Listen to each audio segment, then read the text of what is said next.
Hey everyone, today I'm going to show you how to deploy WordPress on Coolify in just a few clicks. First, log into your Coolify dashboard and click on New Resource or the plus icon at the top right.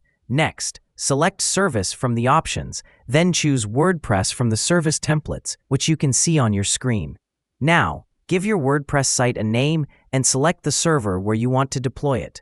Coolify will automatically set up MySQL database for you, so you don't need to configure that separately. Then click on Deploy and wait for about 30 to 60 seconds while Coolify pulls the Docker images and sets everything up. Once the deployment shows Running Status, click on the generated URL to access your WordPress site. You'll see the standard WordPress installation screen where you can set your site title, username, and password. That's it. Your WordPress site is now live on Coolify. Thanks for watching. Hope you found it useful. Don't forget to like and subscribe.